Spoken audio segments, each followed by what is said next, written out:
Deuxième partie, chapitre 1, les plaisirs de la campagne.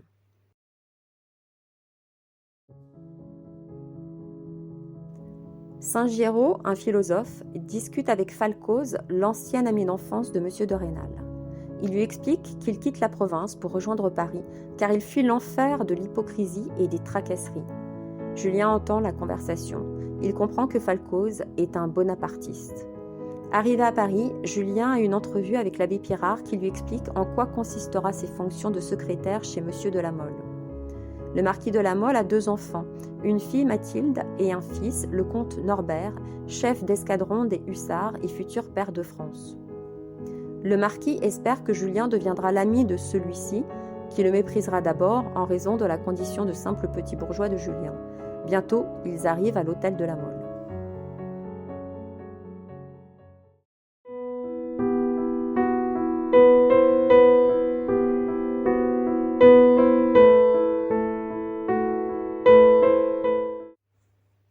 Chapitre 2, Entrée dans le monde.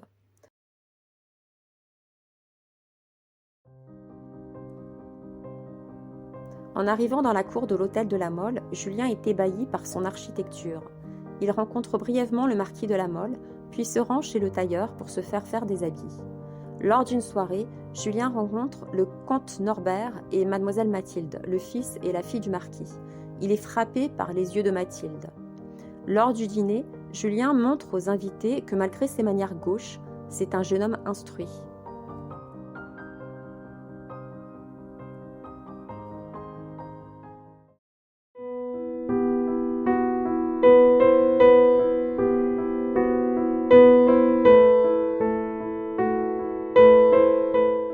Chapitre 3, les premiers pas.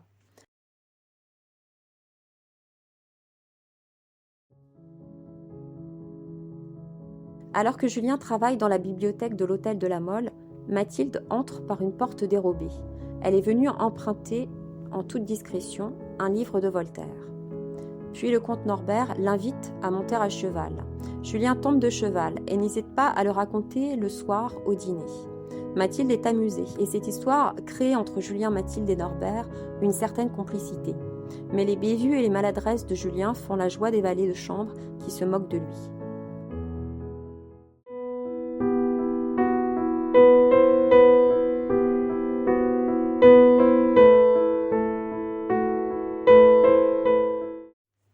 Chapitre 4, l'hôtel de La Mole.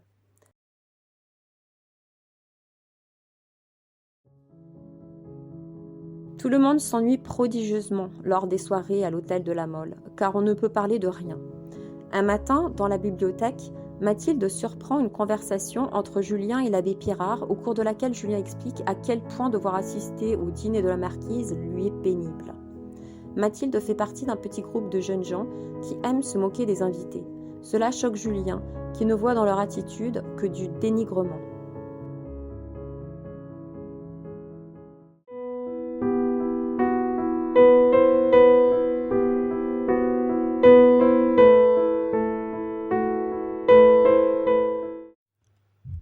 Chapitre 5, la sensibilité et une grande dévote. Dans l'esprit de Julien, l'idée de religion est liée à celle d'hypocrisie et d'espoir de gagner de l'argent. Lorsque Pirard l'introduit dans des sociétés jansénistes, il est frappé par leur piété et leur sévérité. Il y rencontre le comte Altamira, un libéral dévot condamné à mort dans son pays, l'Espagne. À l'hôtel de La Mole, il s'ennuie. Il est en froid avec Norbert et évite d'adresser la parole à Mathilde. Il fait très bien son travail de secrétaire, mais continue de commettre des maladresses, ce qui lui vaut parfois des moqueries de la part de la marquise.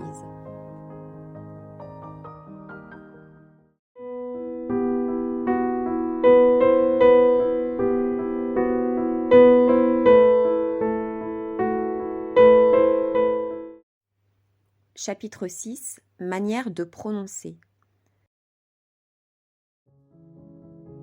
Julien provoque en duel un homme qui l'a insulté.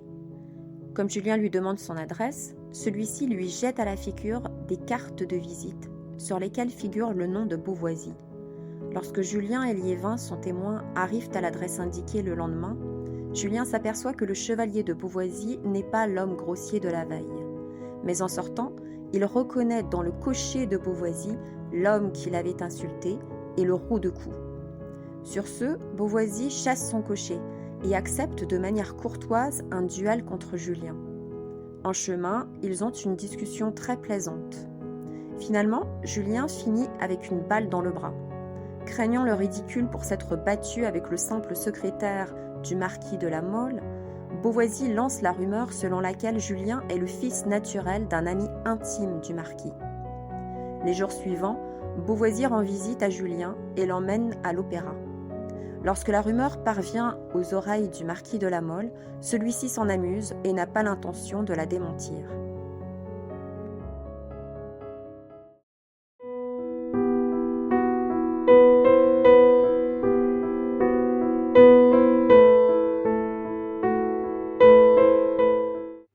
Chapitre 7. Une attaque de gouttes. Comme le marquis est retenu chez lui, victime d'une attaque de gouttes, il se rapproche de Julien et finit par s'attacher à lui. Il lui offre un habit bleu qui permet à Julien, chaque fois qu'il le porte, d'être traité par le marquis en parfait égal, comme son propre neveu. Lorsque La Mole peut enfin sortir, il envoie Julien en mission en Angleterre. À son retour, La Mole lui offre une croix pour remplacer l'habit bleu. Chaque fois que Julien la portera, il sera aux yeux de La Mole comme son neveu. Cependant, le marquis signifie à Julien qu'il ne compte pas le sortir de son état. Plus tard, Julien reçoit la visite de Valenod, qui a été fait baron et qui vient demander à Julien la voix de son père dans la prochaine élection contre M. de Rênal. En apprenant cela, La Mole insiste pour avoir Valenod à dîner et annonce que celui-ci sera préfet. Julien en profite pour demander pour son père la direction du dépôt de mendicité, l'ancienne place de Valenod.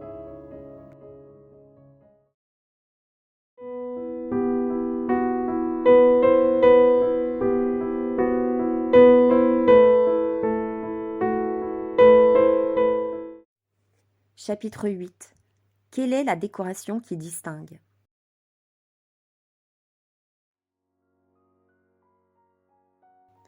Julien est devenu un parfait dandy. À son retour d'un long séjour à Hyères, Mathilde le trouve changé. Il est moins provincial. Elle lui trouve de l'esprit, même si selon elle, il manque toujours de légèreté. Comme elle s'ennuie profondément à l'idée de retrouver les habitués des salons de Paris et leurs discours convenus, elle insiste pour que Julien vienne au bal donné par le duc de Retz. Lors du bal, Mathilde est très admirée. Le marquis de Croisenois lui fait la cour, mais sa conversation ennuie Mathilde, qui est plus intéressée par le comte Altamira, car elle le sait condamné à mort dans son pays, l'Espagne, et par Julien, qu'elle trouve si différent des autres.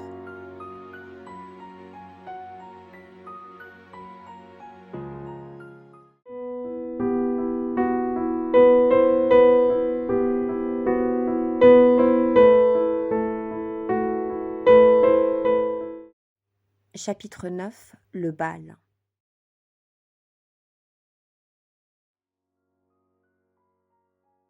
Mathilde aperçoit Julien en conversation avec Altamira. Elle lui trouve l'air d'un prince déguisé et décide d'écouter discrètement leur conversation. Ils parlent de Danton, que Julien respecte et défend, et ils discutent de la condamnation d'Altamira, qui risque la pendaison en Espagne pour avoir fomenté un complot jacobin.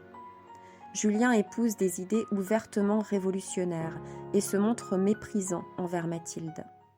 Le lendemain, Mathilde se rend à la bibliothèque et y trouve Julien, absorbé par sa conversation de la veille avec Altamira et l'ignorant presque totalement. Comme elle l'interroge sur la raison pour laquelle il s'était montré si inspiré avec Altamira, Julien lui répond avec une telle sincérité et une telle ardeur au sujet de Danton que Mathilde prend peur.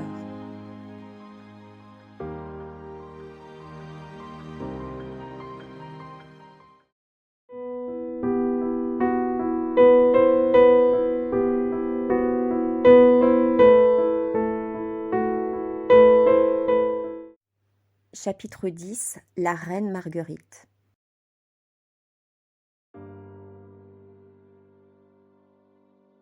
En arrivant dans la salle à manger pour dîner, Julien est frappé par les vêtements noirs de Mathilde. Il apprend qu'elle porte le deuil tous les 30 avril en mémoire de l'amour de la reine Marguerite de Navarre pour son amant, Boniface de la Mole, l'aïeul de Mathilde. Après la décapitation de celui-ci en place de Grève le 30 avril 1574, Marguerite avait demandé au bourreau que lui soit remise sa tête afin de pouvoir l'enterrer elle-même. Dans le même temps, Julien devient peu à peu le confident intime de Mathilde. Lui qui la trouvait jusque-là froide et hautaine, commence à la trouver intéressante et belle. Bientôt, le comportement de Mathilde interroge Julien. Il se demande si elle ne le trouverait pas à son goût. Cette idée finit par l'obséder.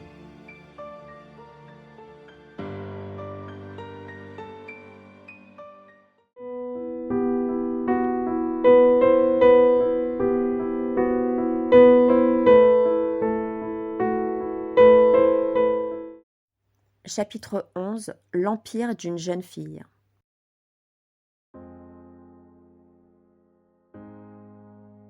Mathilde a beaucoup d'esprit et sait se montrer cruelle dans ses réparties envers quiconque lui déplaît. Elle s'amuse des lettres passionnées, insipides à ses yeux, que lui font parvenir ses admirateurs, dont le marquis de Croisenois, qui est censé l'épouser. Elle trouve ces jeunes gens ennuyeux, car elle a besoin de grandeur, d'audace extrême, de grande passion et de coups d'éclat dans sa vie. Elle se rend compte qu'elle croit aimer Julien, qu'il ne lui manque qu'un nom qu'il se ferait et de la fortune qu'il acquerrait. Mais elle est bien consciente qu'elle n'hésiterait pas à l'abandonner à la première faiblesse qu'il montrerait.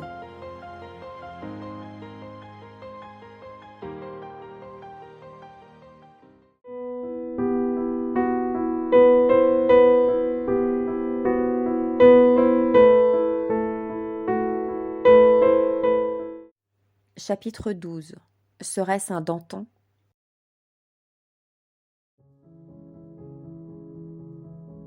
Mathilde décide d'aimer Julien et imagine un amour héroïque entre elle et lui. Elle voit en lui de la grandeur et tout à sa grande passion pour Julien, elle oublie de s'ennuyer. Elle vante les qualités de Julien auprès de Norbert et de ses amis qui en prennent immédiatement ombrage.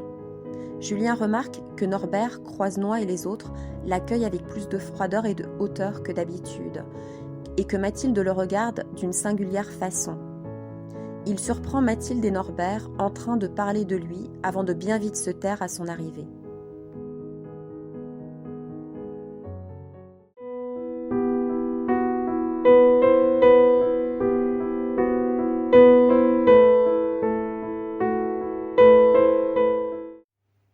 Chapitre 13 – Un complot. Comme Julien surprend une nouvelle fois Mathilde et Norbert en train de parler de lui dans son dos, il en vient à soupçonner qu'il prépare un complot afin de se moquer de lui. Il devient froid et sombre envers Mathilde et refuse d'être dupe de ses marques d'intérêt.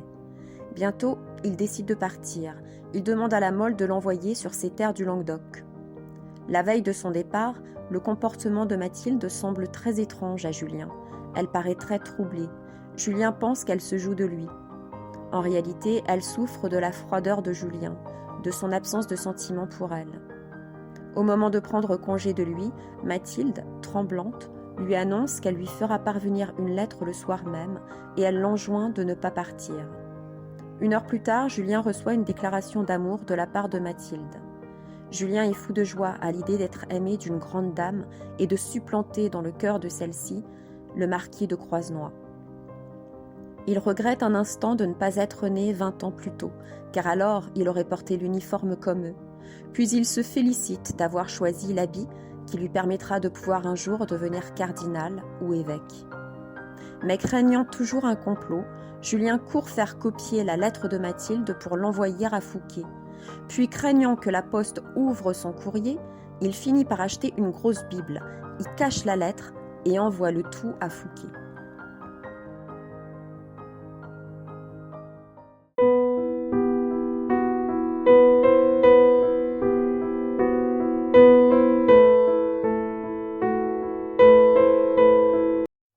Chapitre 14 – Pensée d'une jeune fille.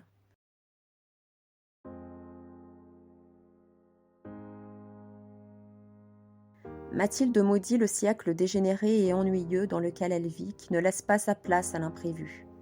Elle regrette les temps héroïques de la France, pendant lesquels Julien aurait pu briller. Le lendemain de la remise de la lettre de Mathilde à Julien, celui-ci lui remet sa réponse, très prudente, afin de ne pas se compromettre au cas où il s'agirait d'un mauvais tour. Puis il regrette de ne pas être parti. Plus tard dans la journée, Mathilde lui jette, avant de s'enfuir, une lettre dans laquelle elle demande une réponse décisive. Craignant toujours qu'on se moque de lui, Julien apporte une longue réponse, dans laquelle il annonce son départ décidé le lendemain. Dans sa 3e lettre, Mathilde lui écrit qu'elle a besoin de lui parler. Elle lui demande d'utiliser une grande échelle et de venir dans sa chambre à 1h du matin.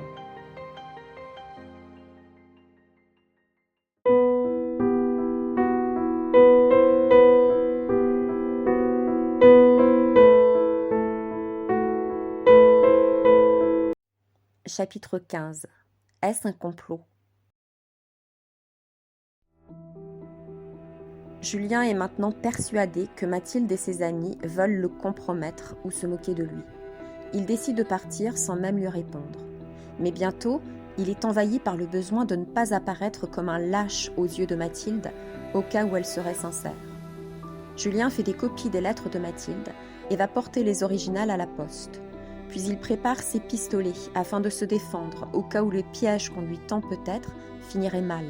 Et il va jusqu'à écrire une lettre destinée à Fouquet, à n'ouvrir qu'en cas d'accident, dans laquelle il raconte tous les événements sans trop compromettre Mathilde. Julien s'avoue à lui-même qu'il a peur. Il craint par-dessus tout le déshonneur.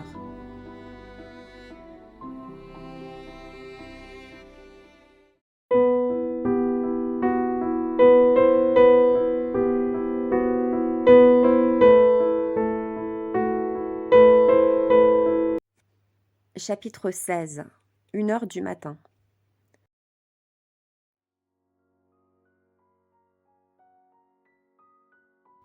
Alors qu'il est sur le point d'écrire un contre-ordre à Fouquet, 11h sonne. Julien part faire une reconnaissance quasi militaire dans le jardin. À 1h, la pleine lune éclaire la façade de l'hôtel. Julien monte l'échelle à 1h05, un pistolet à la main, surpris de ne pas être attaqué. Une fois dans la chambre de Mathilde, les deux jeunes gens ne savent pas quoi se dire. Mathilde fait preuve de sang-froid au moment de retirer l'échelle, ce qui contrarie Julien, qui imagine que Croisenois est déjà passé par là avant lui. Comme Mathilde lui demande ce qu'il a fait de ses lettres, Julien lui répond en parlant bien distinctement, de façon à être entendu des laquais peut-être cachés dans la chambre. Puis il fait part à Mathilde de ses soupçons. La réponse de Mathilde, qui passe au tutoiement, fait s'évanouir les soupçons de Julien. Ce tutoiement flatte son amour-propre, mais il est dénué de tendresse. Avec une extrême froideur, Mathilde lui révèle qu'elle avait décidé que s'il osait venir jusque dans sa chambre, elle serait tout à lui. Après quoi, par devoir plutôt que par amour, elle finit par se donner à lui. Le lendemain, chacun des deux amants est déçu. Mathilde, qui avait cru pouvoir vivre une passion imprévue avec Julien comme celle décrite dans les romans, se demande si elle l'aime vraiment.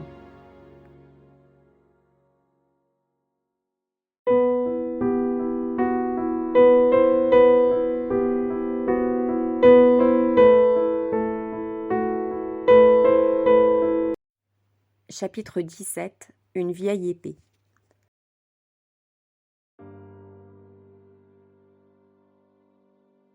Les jours suivants, Mathilde ignore Julien et celui-ci lui trouve un air sec et méchant. Mathilde en veut terriblement à Julien en réalisant qu'elle a fait de lui son maître, qui, si elle le poussait à bout, pourrait se venger d'elle en révélant la nature de leur relation.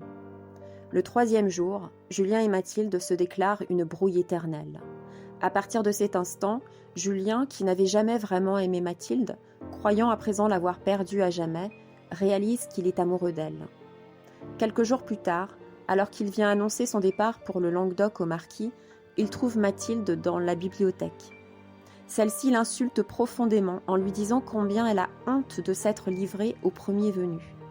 Fou de rage, Julien se saisit d'une vieille épée, prêt à la tuer, avant de bien vite reprendre son sang-froid et de replacer lentement l'épée dans son fourreau. Ce geste passionnel impressionne et transporte Mathilde, qui s'enfuit de peur de retomber dans les bras de Julien. Plus tard, le marquis explique à Julien qu'il a besoin de lui et qu'il ne peut donc pas le laisser partir pour le Languedoc.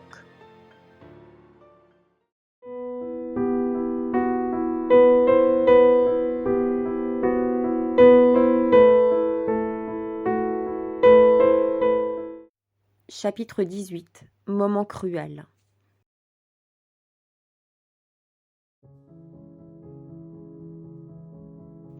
À partir du moment où Julien a voulu la tuer, Mathilde le considère digne d'être son maître. Pendant ce temps, Julien est en proie au plus profond désespoir, prêt à se jeter aux pieds de Mathilde.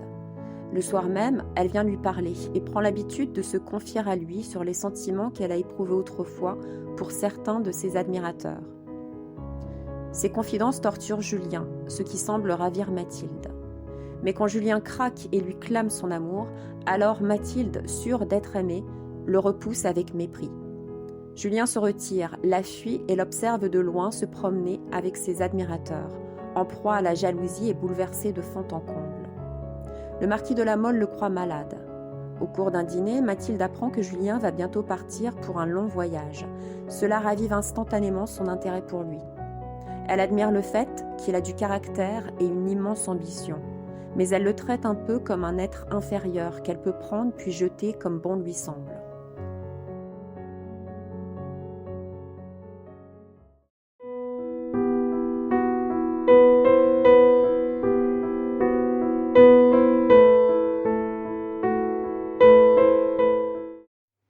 Chapitre 19. L'opéra bouffe.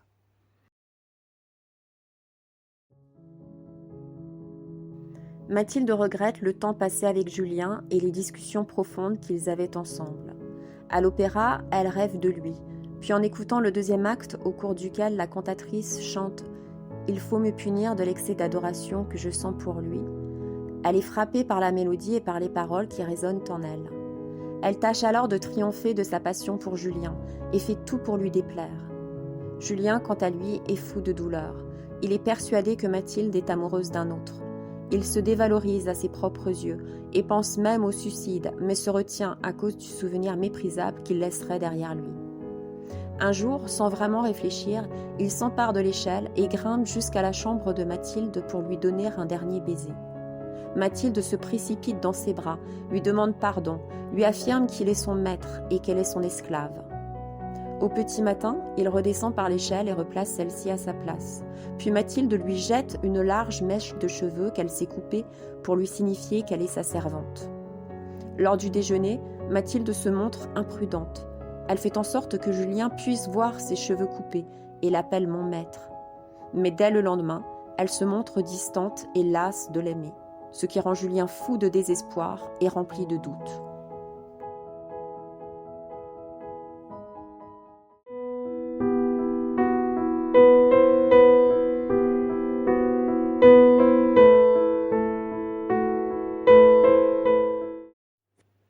Chapitre 20. Le vase du Japon.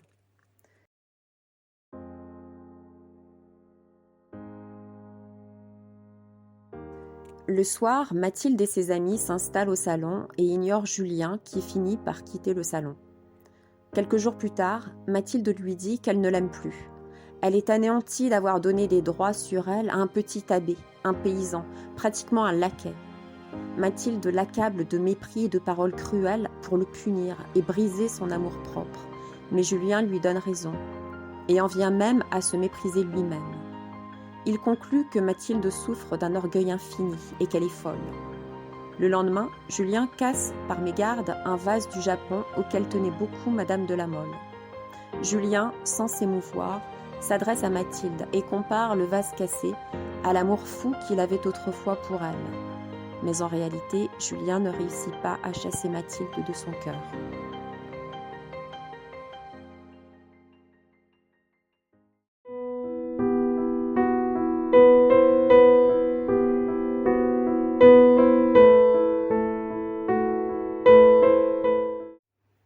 Chapitre 21. La note secrète. Le marquis de la Mole charge Julien d'une mission. Il lui demande d'assister à une réunion secrète en prenant des notes, d'apprendre ces notes, puis de partir vers un endroit inconnu sans se faire remarquer pour les réciter à un éminent personnage dont il tait le nom. Il le prévient qu'on risquera d'attenter à sa vie. Un peu plus tard, M. de la Mole l'emmène dans un salon. On tait le nom du maître de maison et les noms de ceux qui viennent s'y réunir. En tout, ils sont 12. Julien reconnaît parmi eux l'évêque d'Agde.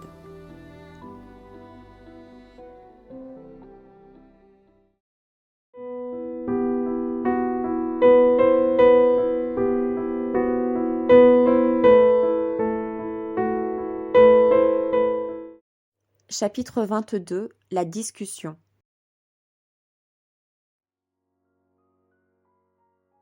Bientôt, un duc, dont le narrateur tait le nom, arrive et ouvre la séance.